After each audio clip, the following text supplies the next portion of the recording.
Alright, welcome back. It's an educational commentary for Ghostface. This is my main killer in the game, and it is my highest reputation? Or player level, whatever you call it. P whatever. And obviously, I'm using a different build this time. It's more of like the save the best for last build I like to run. And we're just going in the middle here to try to get some early stock if we can, try to catch somebody off guard. But as I've said in many cases, a lot of the time you may not be able to get like a lot of stalking too easily. You kind of have to just kind of pick your battles when it comes to that. And we're using our nice try to close the gap. Of course, we're going against the Obsession. Of course, that's going to be the first chase because that just tends to happen when I use this build for some reason. We do want to try to get this pallet out of the way if possible, and then we could just go ahead and break this pallet. Now, Game of Foot that's activated does give us a little bit of a speed boost. And then we can try to continue through. And hopefully we can either get a hit or we can go for oh, okay. You just get the hit there. Now, right here is honestly the point where I probably should have left the chase. But I figured that considering that I already got the hit and he hasn't really made a lot of distance at all, I figured I might be able to get the knockdown here. So I figured I will just knock him down, even though I end up losing stacks and I end up actually just not being able to get any Game of Foot value whatsoever.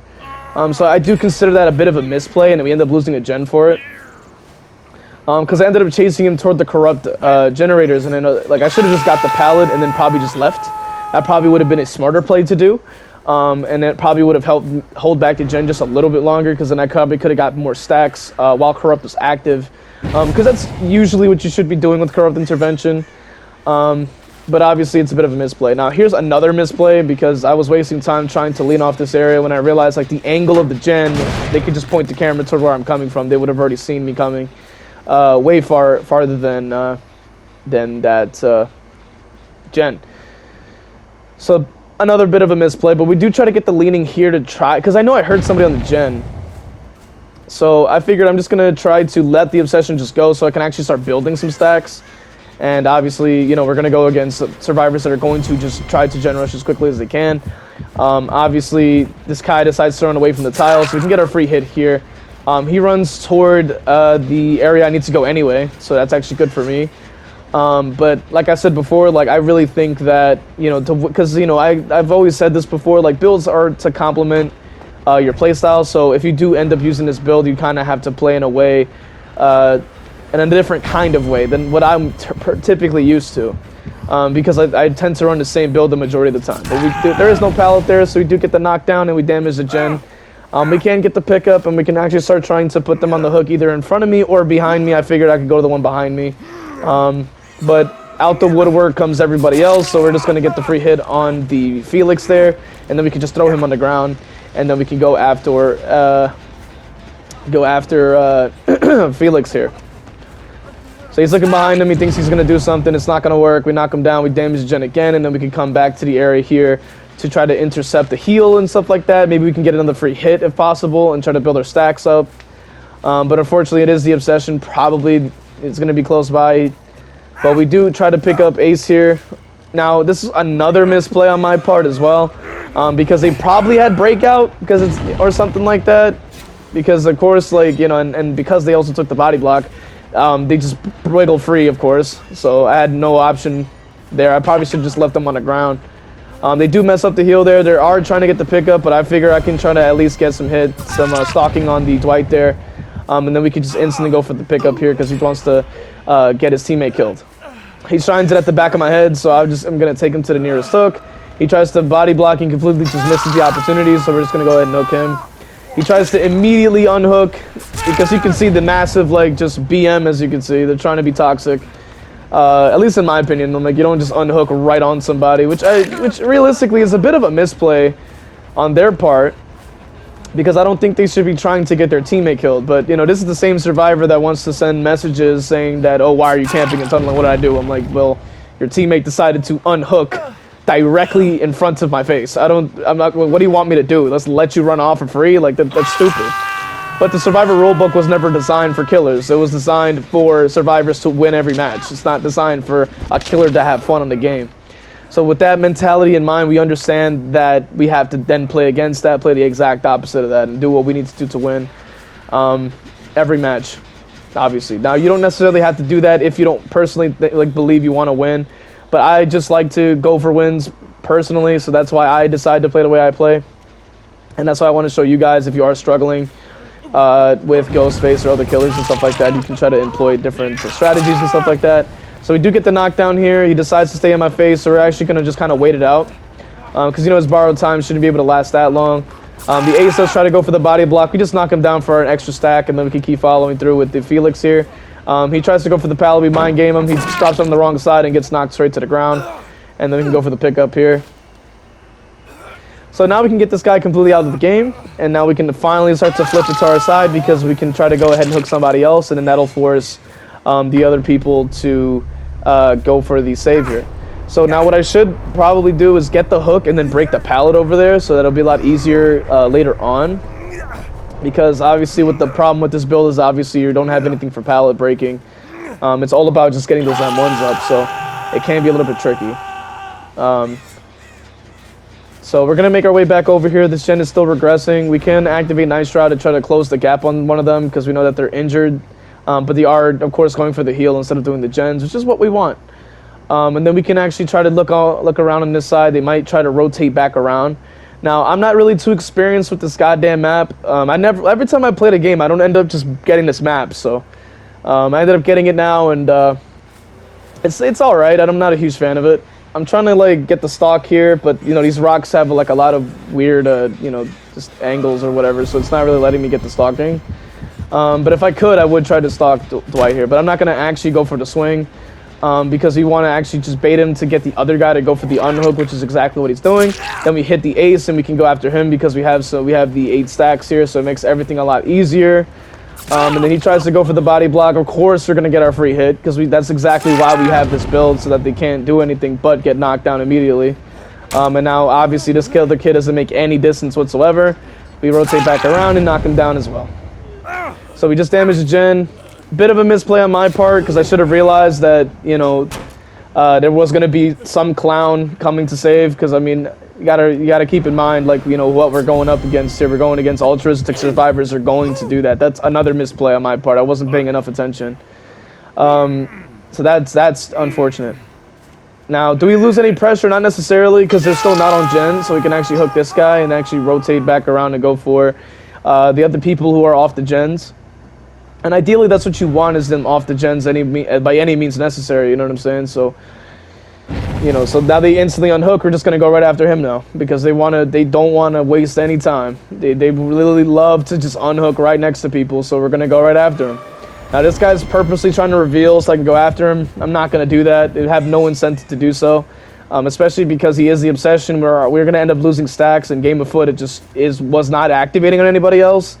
I guess because the chases weren't that long, who knows, right? Or I guess because, I don't know. But we're going to go after Ace now. We can try to go ahead and get the free hit. And then he pretty much doesn't really make much distance because of the save the best for last, the 8 stacks. We can keep following through here. We can just go ahead and break this pallet. And then we can make our way to the left side. He has nowhere to really go besides this little small little window here. Really doesn't have much to work with. So we can just kind of use this out to our advantage. We can just kind of keep faking it around, go to the left, catch him off guard, knock him down. Pretty simple. So we can get the free pickup here. I knew that he wouldn't be able to get the angle from there, so I figure I can get the free hook here. I figure another gen should pop by now, considering the mere fact. If not, then they most likely are healing again, which is, once again, what I want anyway. And obviously, I don't really go for stalks that often, especially with a build like this. And I also don't really need to leave this area, because there's a gen here regressing, and there's also a hook here. So I know that they're constantly trying to unhook and go for saves and heal everybody, constantly. So we know that they are going to go for the save, and that's how we're going to leverage it to our side, by forcing the altruism and trying to, all this time for save. So as you can see, they're already trying to heal. So already playing into my hand at that point. We can then take advantage of that, get the free hit for the endurance, and then we can just continue to keep following him. He pretty much doesn't make any distance at all. We do get the hit. I was trying to go for like the swing there. I figured I might be able to get that distance, but I just ended up wasting time. We do get the grab here. And we do lose a gen somehow. This clown decides to try to body block, so we do lose like 2 stacks, but that's alright. We have 2 hooks like right next to us. So we can just hook them there and it will be completely fine. He tries to blind but doesn't do anything. And then he's out the game, which is fantastic. And then we can go ahead and kick this. And then we can try to shift our focus to either the Dwight or the other person. But ideally, the other Dwight who's injured and not the Obsession. Now, I do waste time checking the locker here, but honestly, what I should have probably done was just kind of just activate Night Shot and just wait, because they're going to try to reveal me again. They always have. But that was just another misplay on my part as well. I was wasting time. I should have probably, because I figured that they were going to, okay, they went to go heal. So, which obviously purposely this is not my best match by any means. I do want to show this gameplay for you guys so that I can learn, and then you the viewer can also learn something as well. Maybe you're making similar mistakes, or maybe there's a play that maybe you haven't tried that you're like, oh snap, I can actually try that to leverage it to my side. So I'm reviewing it because I want to improve as a killer player. Try to get to the best, try to beat some of the best, It seems like we really don't know where they are. It's really hard to tell because I don't really have a lot of knowledge of this map. I've only played on this map just a few times, and the game decided to give me this map. I don't particularly enjoy it that much though, but it's all right.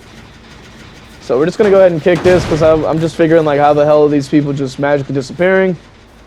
But I figure they're most likely going, a sparking gen is just bait for survivors, man. I mean, they can't resist going to a sparking generator, so we're just going to go ahead and just lean off of this wall here, and we pretty much are going to catch somebody on our line of sight. It should be very simple to do that. He doesn't know I'm here. We can then go ahead and mark. He doesn't know where I'm going, runs toward me, and then we get the free knockdown, Jolt activates, and then we continue to regress the gen. So now we notice some more scratch marks. Somebody's close by. We can actually go for him now. He's trying to, I think he was attempting to try to go for the pickup there. That's why I went for the swing there, but he didn't actually go for it. He tries to get the stun there, tries to go for the blind, really doesn't make a single difference. Unfortunately, because he wasn't injured, I wasn't able to easily track him, but I figured I'm just going to try to stay in proximity of the person because I wasn't going to try to look for him, but rather go back to the person that he's trying to pick up, which is always what they go for. And of course, because a dead perk needs to still come back, and it's fucking zombified form, fucking Dead Art, of course, will always come back for some reason. That perk should have stayed dead. That's why I gotta tell him no, and then we go ahead and get the instant pickup. So we're gonna hook him first and make sure we really make sure we BM, you know what I'm saying? We gotta hit him on the hook and stare at him for a little while, But yeah, it was pretty good. It was pretty good, honestly. I would say I definitely can see where I went wrong here and there. I really figured that, because of the build I was using, I was not really taking full advantage of it.